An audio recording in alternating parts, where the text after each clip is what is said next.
मैं लोगों को यह कहता हूं कि आप एक बार भगवान श्री कृष्ण को भगवान भी मत मानिए। आप ये सोचिए कि एक साधारण बायोग्राफी पढ़ रहे हैं हम, तो आप भगवान श्री कृष्ण को बचपन से देखिए।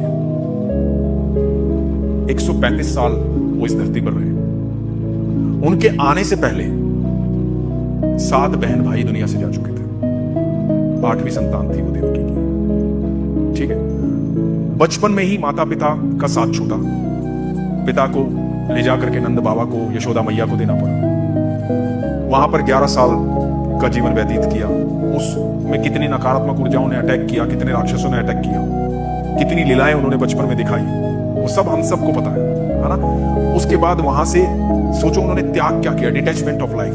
उन्होंने लाइफ की जिम्मेदारी किस तरह से समझाई कि जब नंदगांव छोड़ करके वो जा रहे थे ना, तो गोपियों को तो उन्होंने समझा दिया कि मैं शहर जा रहा हूं, मथुरा, पहली बार शहर जा रहा हूं, जाऊंगा तो अच्छा देखूंगा तो बताऊंगा ना। तो उनको तो बहका दिया, लेकिन आगे राधा मिल गई।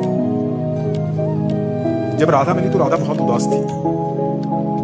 तो कृष्ण ने रथ रुकवाया और राधा को बोले कि इन सबको तो नहीं पता, पर तुम्हें तो सब पता है राधे कि मैं इस धरती पर आया क्यों।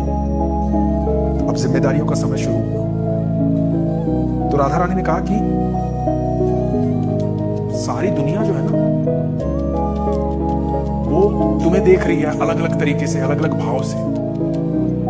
तुम सारी जिम्मेदारियां निभाने इस पृथ्वी के लिए आए हो यहां पर। तुम सारी दुनिया के लिए यहां पर आए हो और मैं सिर्फ तुम्हारे लिए यहां पर आई। तो क्या मेरा इतना भी अधिकार नहीं है कि मैं उदास हो जाऊं? क्या बात, ये मतलब अलग ही प्रेम है। तो राधा रानी के अश्वों को पूछ करके कृष्ण आगे बढ़े अपनी जिम्मेदारियों को। और आपको कमाल की बात मैं बताता हूं, जहां से कृष्ण एक बार चले गए ना, वहां लौट के कभी नहीं आए, कभी लौट के नहीं आए। तो उसके बाद वहां से गए, कंस का वध किया, कंस का वध कर कंस से मुक्ति दिलवाई। कंस का वध करने के बाद संदीपनी गुरु के आश्रम गए, पढ़ाई की। और आप सोचिए संदीपनी गुरु ने उनको क्या बोला। संदीपनी गुरु ने उनको बोला, कृष्णम वंदे जगत गुरु, कि आप मुझसे शिक्षा ग्रहण करने आए हैं, परंतु जगत के गुरु तो आप हैं प्रभु।